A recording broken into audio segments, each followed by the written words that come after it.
उतने उस वक्त उतनी कैपेसिटी होगी कि आरएस अग्रवाल खोलूं और मैं सॉल्व करूं। No, that was a very big challenge. So इस बीच में आपने लाइक वीक सब्जेक्ट, सबसे ज्यादा वीक सब्जेक्ट कौन सा था? वो बोलते हैं ना, 1000 लोग आपको सजेशंस देंगे पर ना तुम खुद के मन की सुनना।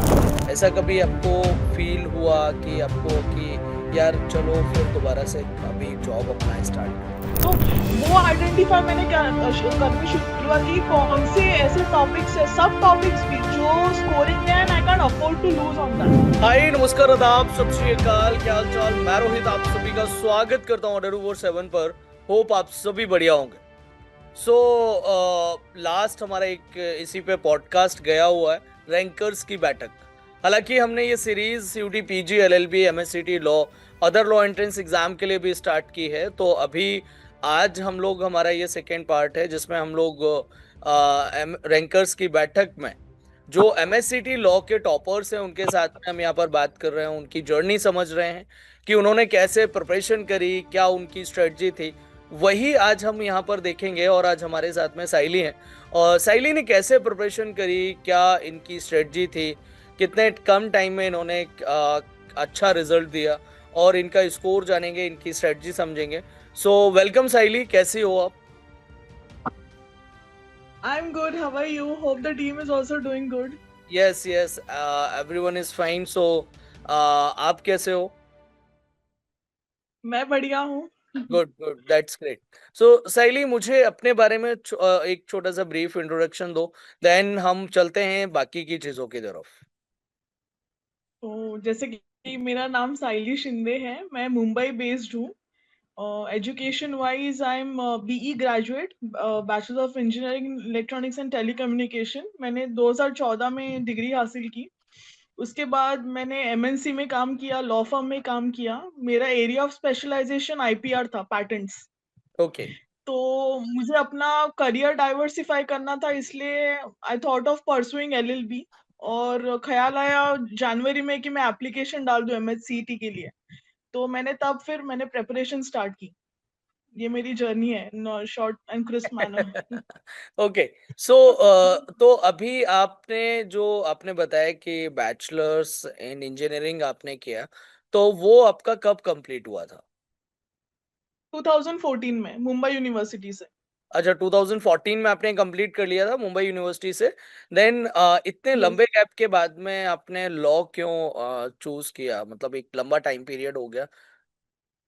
हाँ, एग्जैक्टली। तो एमएनसी में जॉब किया, फिर लॉ फर्म में, और मेरा continuous job, I was into the field of IPR called intellectual property rights. और I was working as patent consultant. तो hmm. I am also registered patent agent for Indian patent office. और मुझे I thought of pursuing LLB, क्योंकि मुझे और career options मुझे बढ़ाने थे। तो मुझे एलएलबी के सिवाय मतलब एक गोल्डन अपॉर्चुनिटी नहीं दिखाई दे रही थी। तो I thought of pursuing it. तो मैंने सोचा कि उसके लिए फिर पहले तो सीईटी क्रैक करनी है, उसके बिना एडमिशन नहीं मिलेगा। तो जनवरी में मैंने फॉर्म फिलअप किया, तो वैसे मेरी जर्नी स्टार्ट हो गई in a very okay. Short span of time cracking CET. So आपका परसेंटाइल क्या है? एक बार परसेंटाइल आप बताएंगे? So my percentile is 99.0825। Okay, that's great. So कब आपने जनवरी में स्टार्ट किया एंड आपका exam first and second April को था? तो इतने करेक्ट। कम टाइम में आपने कैसे मैनेज किया? So now you are working, और आपने ब्रेक लिया था, कैसे किया? इस पीरियड में मैंने ब्रेक लिया था ऑफिस से। और उसके बाद I enrolled for crash course of Adda. That was a golden opportunity which I saw online, which I came through your channel. तो मैंने तब एनरोल किया, और उसके बाद प्रिपरेशन मैंने स्टार्ट की कम टाइम में। I used to spend around around 6 to 7 hours daily basis. Okay. साल भर का पूरा करंट अफेयर, जीके, सब मुझे प्रिपरेशन करना था। उसके बाद legal side, logical reasoning side, English भी। तो वो सब मुझे बैकलॉग निकालने के लिए उतना पीरियड तो चाहिए था। और load, without taking any load, तो I thought of investing 6 to 7 hours religiously every day. और फिर उसके बाद फिर मॉक्स भी दिए लास्ट लास्ट में। और I use to track in an Excel sheet कि कहाँ पे मेरा वीक जा रहा है एरिया, तो वो ट्रैक करते करते I use to revise parallelly. Okay. So Saili, अगर मैं बात करूं, आपने जब प्रिपरेशन स्टार्ट की, सो जनरली एक होता है कि यार अब तक अपन वर्किंग थे और उसके बाद में आफ्टर 10 इयर्स की एक बार से वो पढ़ना पूरा, एकदम नए नए सब्जेक्ट्स देखना। सो उस टाइम पे कॉन्फिडेंस आ रहा था आपको कि यार मैं कर लूंगी, मेरे से हो जाएगा, या फिर ऐसा देख के लगा कि यार थोड़ा सा टफ लग रहा है अपने को? सी पहली बात तो जनवरी में ऑन द स्पॉट एक तो डिसीजन लिया, इसकी सीईटी का फॉर्म तो भरना है, फॉर्म तो भर दिया। I was not even knowing कि उसका सिलेबस क्या है। First of all form okay. भरने के बाद सिलेबस देखा मैंने ये एक थोड़ा वियर्ड पार्ट था। उसमें पता चला okay English is somewhat manageable, logical reasoning नहीं, वो area was completely new for me. Legal reasoning obviously new था। जीके करंट अफेयर्स में ओके जीके भी मैनेजेबल है, पर करंट अफेयर्स साल 2 साल का भरना, आई मीन वो बैकलॉग निकलना, again it was a very tough job. तो राइट। कुछ चीजें वर under my control, somewhere not which I even know, पर थोड़ा कैलकुलेटेड रिस्क लेके आई वेंट अहेड, क्योंकि मुझे कहीं कहीं से तो शुरुआत करनी थी मेरे करियर के लिए। तो आई टुक दैट रिस्क, और अड्डा उस टाइम पे आना, I came across your channel और क्रैश कोर्स दिखना, that was also an opportunity. तो अपॉर्चुनिटी और रिक्वायरमेंट वो दोनों मीट हो गई at the same time, and then I took the decision. और उसके साथ मेरे खुद के एफर्ट्स जो कि मैंने आपको बताए, I was not missing any single day of your class as well as my preparation also. Weekend, Saturday, Sunday सब मैं उसमें स्पेंड करती थी। ओके। सो लाइक आपने ये सारे सब्जेक्ट्स बताए। सो जब आपने सिलेबस देखा, तो आपको उसमें से एक सब्जेक्ट तो ऐसा डेफिनेटली लगा होगा कि यार ये तो हो जाएगा मेरे से इजीली। ऐसा कोई सब्जेक्ट था जिसमें आपको कॉन्फिडेंस बिल्कुल भी नहीं आ रहा हो? एंड आपने बोला रीजनिंग का कि वो आपके लिए एकदम नया था, तो वो तो इंजीनियरिंग बैकग्राउंड वालों के लिए तो वो इजी होता है।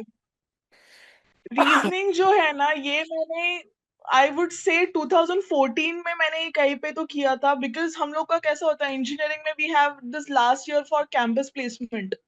ये तब मैंने छुए हुए सब्जेक्ट से जिसका अभी इस सालों में कोई ग्रिप भी नहीं था, तो that was something I need to again revisit वो बुक्स के साथ।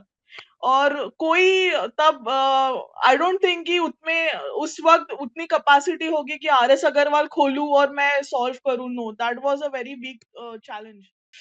कम से कम टाइम में अगर कोई सिखाए, that was my first requirement. Second, जैसे मैंने बोला बोला लीगल रीजनिंग, वो तो कम्प्लीटली एलियन सब्जेक्ट था मेरे लिए। तो हम्म। ये दोनों की तो मुझे हेल्प चाहिए ही चाहिए थी। तो अभी आपने फिर जो आपकी स्ट्रेटजी थी जब आपने स्टार्ट किया, सो लाइक आपने डायरेक्ट किसी एक पर्टिकुलर सब्जेक्ट से स्टार्ट किया, या फिर चारों सब्जेक्ट को एक साथ में लेके स्टार्ट किया? नहीं, एक साथ में मैंने नहीं किया एक्चुअली। पहले मैंने लीगल स्टार्ट किया, और I used to divide my day between either English और लॉजिकल। वैसे मैं करती थी। पहले मैंने वीक सब्जेक्ट्स को टारगेट रखा, क्योंकि ये ऐसे सब्जेक्ट्स है मेरे लिए जो मैं कंप्लीटली अनटच्ड भी थी, and it was something very alien for me. तो पहले टफ पार्ट मुझे कवर करना था, उसके बाद इजी इजी चीजें करती गई। वैसे मैंने स्ट्रैटेजी रखी थी। ओके। सो डेली कितने आवर्स आप पर्टिकुलर एक सब्जेक्ट को देते थे? लाइक जैसे एक दिन में आप रीजनिंग और लीगल अगर आप देख रहे थे, तो कितना कितना टाइम आपने उसको वो दिया हुआ था? अराउंड 2.5, है ना, 2.5 आवर्स। रीजनिंग था अराउंड टू टू आवर्स का। उसके बाद I use to see for English. English के लिए मैंने इतना ज्यादा एफर्ट्स नहीं लगा, क्योंकि ग्रामर वगैरह आता था। ग्रामर वो कैब में थोड़ा ध्यान देना पड़ा, क्योंकि वो कैब भी एक है जहाँ पे वर्ड्स नए आ सकते हैं, सिनोनिम, एंटोनिम्स। हम्म। और फिर बात आती है करंट अफेयर्स, जीके, ये कभी टाइम मिले, जैसे फॉर एग्जांपल कंटिन्यूस भी हम लोग के फॉलो करते रहे ना, तो एक स्टैग्नेंसी भी आ जाती है। तो थोड़ा रिफ्रेश अगर करना हो, तो फिर मैं जीके करंट अफेयर्स के डॉक्यूमेंट्स पढ़ती थी अड्डा के, तो that used to help me parallelly. Okay, okay. So like अगर मैं बात करूँ, तो आपने इस पीरियड में, जो आपका छोटा सा टाइम आपने बताया कि आपने इसने कम टाइम ने इतने कम टाइम में आपने अपने आप को प्रिपेयर किया, सो इस बीच में आपने लाइक वीक सब्जेक्ट, सबसे ज्यादा वीक सब्जेक्ट कौन सा था और उसको आपने किस तरीके से देखा, कैसे उसको आपने टैकल किया? मेरे लिए पहला सबसे वीक था लीगल, क्योंकि वो मतलब it was something acts laws ये अलग था, और एक फोबिया भी रहता है सेक्शंस का, अरे हाँ। सेक्शंस हो पाएंगे या कि नहीं, आर्टिकल्स हो पाएंगे या नहीं। तो थोड़े बहुत इंपॉर्टेंट आर्टिकल्स थे वो लिख के प्रैक्टिस किए हैं। फिर पीडीएफ जो थे आपके, I use to revise it every time. Mocks मुझे बहुत हेल्प किया है एक्चुअली लीगल के लिए, आपके मॉक्स। और फिर ये apart from this, even I purchased one book, if I'm allowed to, I'll say the name of the book which I used. Yes yes Book, yes. तो I had purchased a book of Arihant publication, तो वो एक compact book आती थी सारे sections के लिए। तो ठीक है। वो बुक, वो भी पढ़ के I used to give section wise वहां पे टेस्ट। ओके। सो लाइक अगर मैं बात करूं, तो अपने टोटल कितने हैं, जैसे आपने अभी जस्ट बोला भी कि मॉक्स आपने लगाए थे, तो कितने नंबर ऑफ मॉक्स थे जितने आपने इस इतने कम टाइम में लगाए थे, एंड लोएस्ट स्कोर क्या था उस मॉक में? लोएस्ट, आप हंसोगे मेरा लोएस्ट लोएस्ट, सबसे लोएस्ट जो मैंने सबसे पहला मॉक दिया है अड्डा का, and that actually impacted my confidence also. सबसे लोएस्ट था 50%। ओके। हाँ। एंड फिर actually it was an eye opener also, I got to know कि when I am falling badly. फिर उसके बाद I started giving at the same time. जैसे मैंने पहले कहा आपको, I am fond of Excel sheets, तो मैं वो एक्सेल शीट्स बनाती थी, मैं कहाँ पे वीक जा रही हूँ सेक्शन वाइज, एटलीस्ट हाँ। मुझे जो easy. See over the period of time ना, जैसे हम फैकल्टी के साथ इंटरेक्ट करते तब पता चल जाता है कि कौन सा स्कोरिंग है कौन सा नहीं, तो वैसे राइट। भी हम एक स्ट्रैटेजी बना लेते हैं। तो उसके बाद मैं इंश्योर करने लगी, ओके जो इजी और स्कोरिंग टॉपिक्स है ना उनको छोड़ना नहीं है। जैसे लीगल में कॉन्स्टिट्यूशन है, टॉर्ट्स है, ये बहुत स्कोरिंग सब्जेक्ट्स है, इनको छोड़ना नहीं चाहिए, राइट।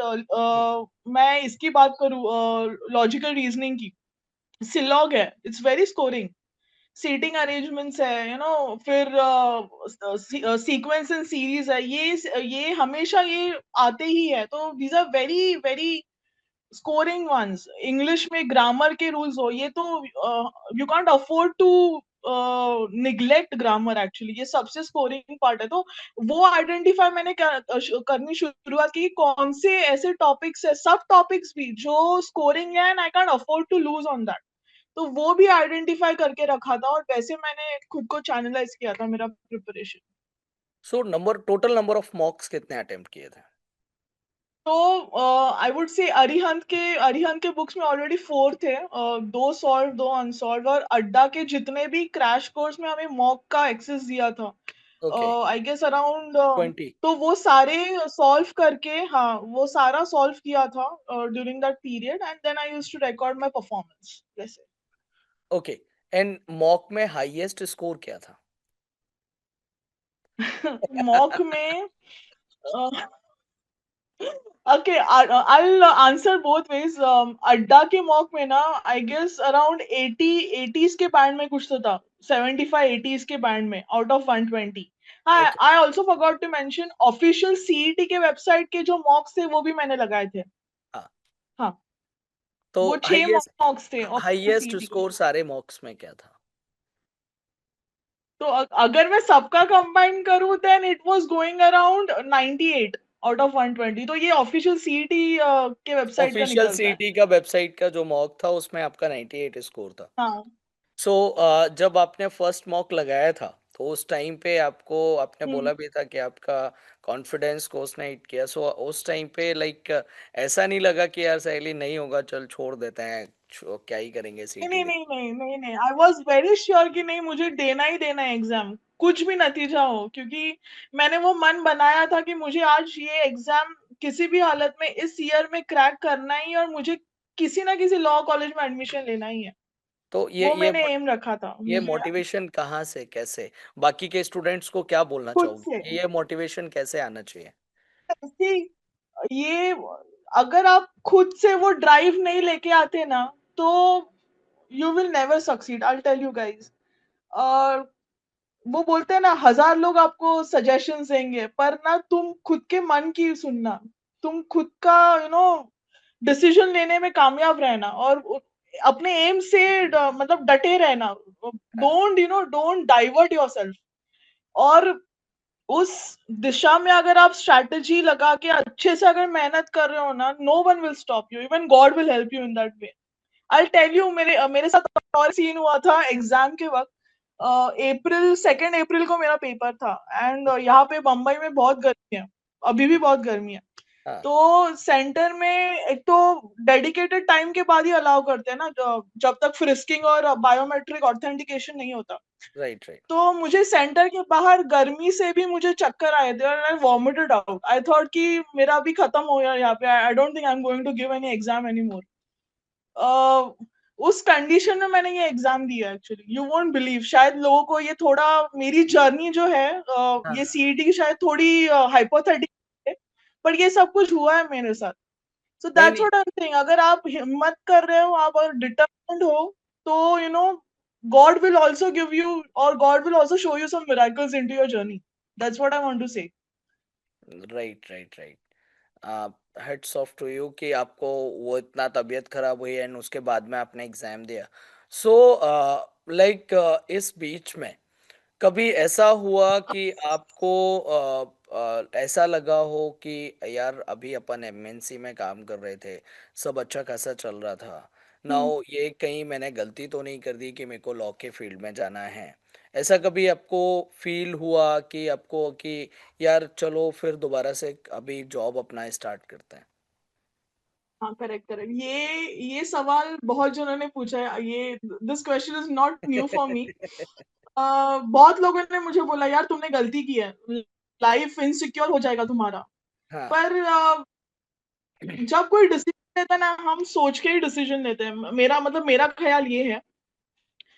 और एक पॉइंट ऑफ टाइम ना, when you do a desk job, मतलब ये मेरा point of view, I guess हर किसी का पॉइंट ऑफ व्यू चेंज होगा इसमें।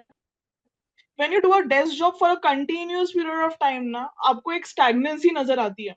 राइट, और वो स्टैग्नेंसी इतनी हो जाती है ना, तब हमें खुद को भी पता चलता है, अरे मैं जो काम कर रही हूँ, it's not that mind application, वहां पे मेरा माइंड अप्लाई नहीं हो रहा। तो यू हैव दैट अर्ज ऑफ अपग्रेडिंग योरसेल्फ। तो ये अपग्रेड करने के चांसेस करियर वाइज यही होते हैं कि इधर आप एजुकेशन वाइज आगे बढ़ो, नहीं तो जॉब स्विच कर दो। स्विच स्विच करके भी आप कितना स्विच करेंगे ना। तो अगर करियर ही अगर आप अपग्रेड करें via education, that's a very good option which I felt, and I did that. And in the meantime, as I said, I am also practicing before the patent office. I have that license of being a registered patent agent. But that is also helping me in this journey. The LLB is not a waste, which I feel actually वो upgrade ही करने वाला है मुझे। Okay. So family का support क्या था आपका during your preparation? Family का support था। They were also happy. They saw my score and they were like they are also very happy. My brother was very happy. My parents too. तो कल बहुत अच्छी cake cutting हुई family में। मेरा brother बहुत चौंक गए, बोले क्या ये, आप मुझे परसेंटाइल बोल रहे हो या मोबाइल का नंबर बता रहे हो?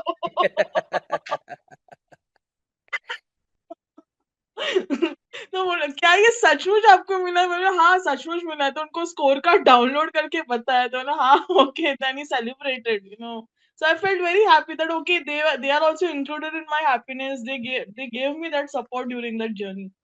ये भी इम्पोर्टेंट होता है, specially for a woman. Right, right, right. That's great. So आप स्टूडेंट्स को क्या सजेस्ट करना चाहोगे कि वो बच्चे जो अभी अगर हमें सुन रहे हैं, तो उन्हें आप क्या बोलोगे कि उनको अभी से स्टार्ट करना चाहिए, या फिर वो लास्ट मोमेंट के लिए बैठे हैं तब से स्टार्ट करें, या फिर लाइक एक होता है कि स्टूडेंट्स को जनरली कि कॉलेज और हम ये साथ साथ में कैसे मैनेज करेंगे प्रोफेशन, तो इज इट मैनेजेबल और not? See, first thing first, don't waste for last. I mean, don't wait for last moment. अगर opportunity मिलती है, तो start करो preparation, I would say. और कॉलेज के साथ मैनेज होना या नहीं होगा, फर्स्ट ऑफ ऑल ये मैटर भी करता है स्टूडेंट की पे कि वो कितना डिसिप्लिन्ड है और कितना डिटरमाइंड है to clear CET. Otherwise it's not that difficult कि आप थोड़ा सा दिन के 2 घंटे भी साइड में लगाए सीईटी के लिए और बाकी के 3 घंटे अगर आप ग्रेजुएशन के आई मीन इसके लिए लगा रहे आपके ऑनगोइंग स्टडीज के लिए, so that's not a big deal I feel.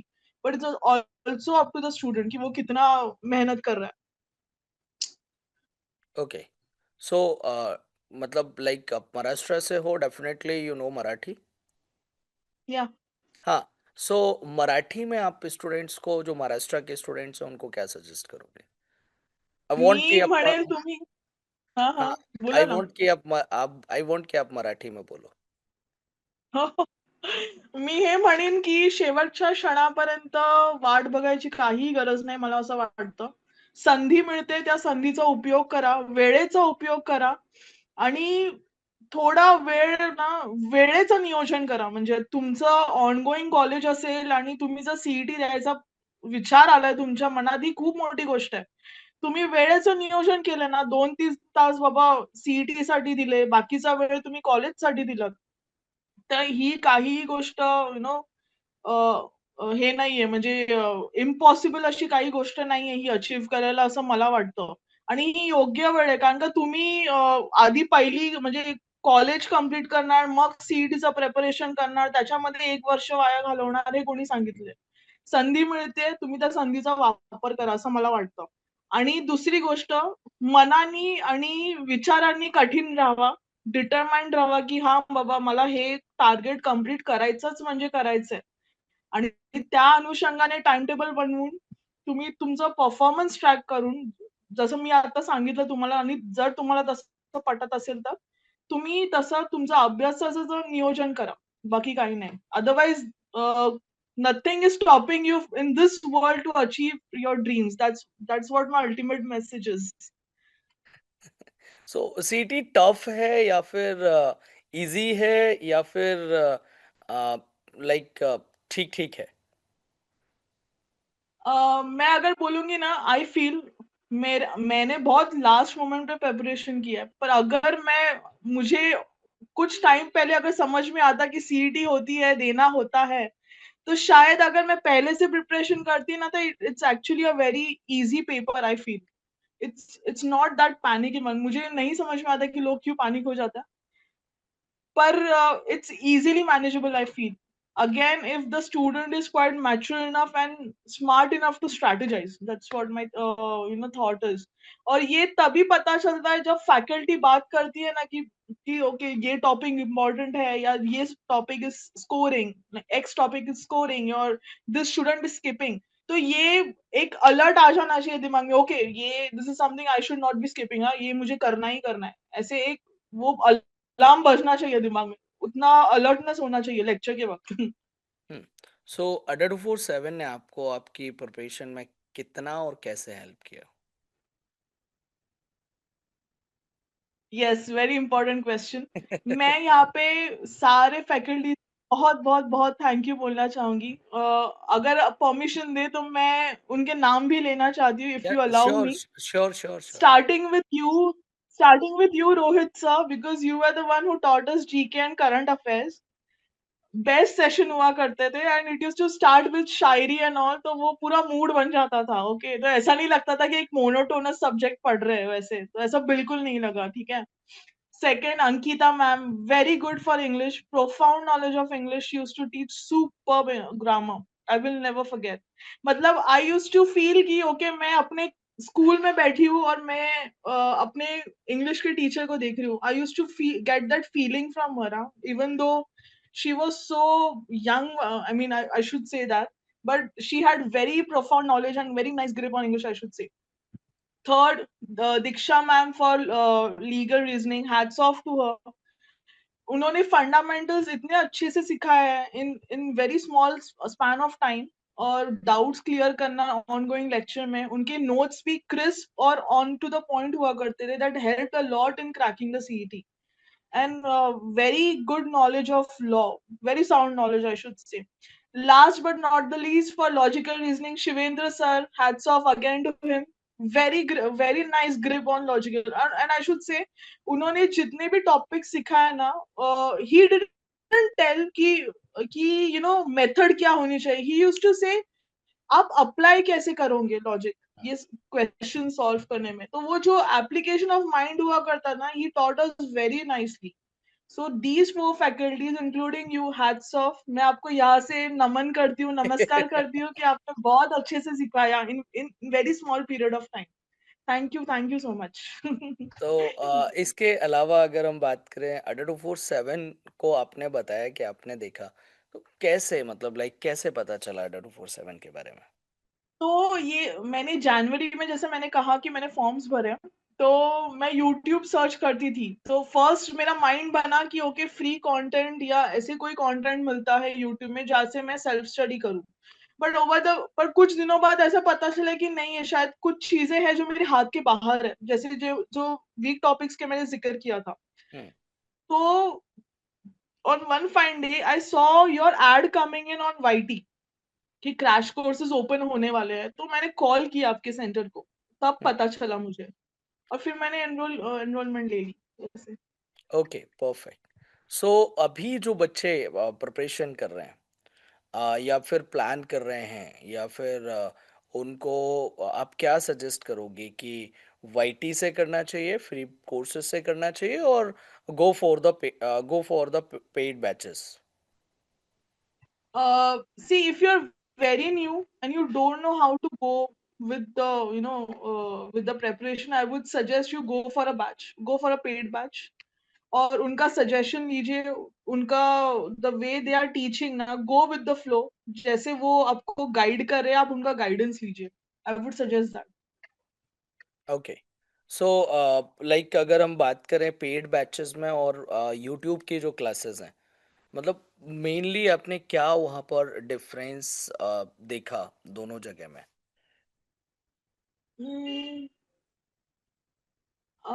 I didn't see that significant difference, but I guess interaction ज्यादा होती थी पेड में. फैकल्टी ज्यादा टाइम अवेलेबल हुआ करते थे. और डाउट सॉल्विंग के लिए टाइम ज्यादा हुआ करता था. हम मतलब क्वेश्चन जो भी पूछे, रिस्पॉन्स मिलता था. और फैकल्टी से इंटरेक्शन करना, ये भी एक बहुत बड़ा अपॉर्चुनिटी है. Right, I right. Would. And detail में पूरा कॉन्सेप्ट क्लैरिटी वगैरह हो, करेक्ट. करेक्ट. वो यूट्यूब पे अवेलेबल नहीं है इजीली, है ना? गुड. सो अभी जो महाराष्ट्र के स्टूडेंट हैं और जो अभी स्टार्ट करना चाह रहे हैं, तो आप उनको क्या कहना चाहोगे कि अभी से स्टार्ट कर देना चाहिए? और मैं चाहता हूँ कि आप उनको मराठी में ये सारी चीज़ें बताएं. जे आत्ताचे जे कॅन्डिडेट्स आहेत ना, ज्यांना असं वाटतंय की सीईटी द्यावी आणि पुढच्या वर्षी, जर मोस्टली पुढच्या वर्षी प्लॅन करत असतील ना ते, तर त्यांनी, मला वाटतं, तयारी आत्तापासून सुरू करायला काही हरकत नाहीये. त्यांनी बॅचेसला एनरोल करावं. आणि आधी जसं सांगितल्याप्रमाणे तुम्ही तुमचं कॉलेज आणि हा जो सीईटीचा अभ्यासक्रम जो आहे ना, त्याला नीट त्याचं नियोजन करा. आणि फॅकल्टीज बरोबर जसं तुम्ही बोलाल, त्यांच्याशी जसं तुम्ही कम्युनिकेट कराल ना, तेव्हा तुम्हाला समजेल की तुमची नक्की तुमचं प्रिपरेशन कशी असली पाहिजे. तेही गाईड करतील तुम्हाला, जसं तुमचे क्लासेस सुरू होतील तसं. तर it's not a waste of time. I think grab the opportunity. Hmm. तो अभी this is the right time कि जब से ये स्टार्ट कर सकते हैं, है ना? और थैंक यू सो मच साइली, आपको हमारी एडा 247 की टीम की तरफ से बेस्ट विशेस आपके करियर के लिए, आपके आगे जो भी आपको हमारी तरफ से हेल्प रहेगी, डेफिनेटली विल डू दैट. हम हमेशा रहेंगे आपके आपके आगे की लॉ की जर्नी में, कांटेक्ट में रहेंगे. एंड आप अच्छा करो लाइफ में, ये पूरे एडेटिव फूड 7 टीम की तरफ से आपको बेस्ट विशेस हैं. एंड डेफिनेटली आई वांट कि आप जो है जल्दी से, अब इतना सब कुछ अड्डा ने आपकी प्रिपरेशन करा दी है, आपको आपका एक अच्छा परसेंटाइल भी आ गया है. सो आप फटाफट से जल्दी से जो है हमारे सेंटर पे एक मिठाई का डब्बा लेके आ पाओ. डेफिनेटली. है ना? सो यहाँ पे मिलते हैं आपसे, एंड विल ट्राई कि हम हमारी टीम के साथ में वहाँ पे आपसे मिलें. सो एंड आप लाइफ में क्या आपकी ब्रांच मुंबई में है? मैं मुंबई सेंटर आती हूँ।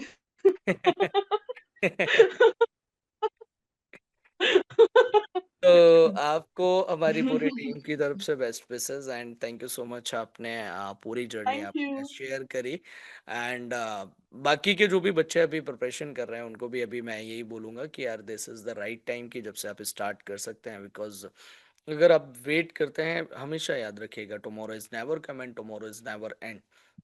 ना कल कभी आता है, ना कल कभी खत्म होता है।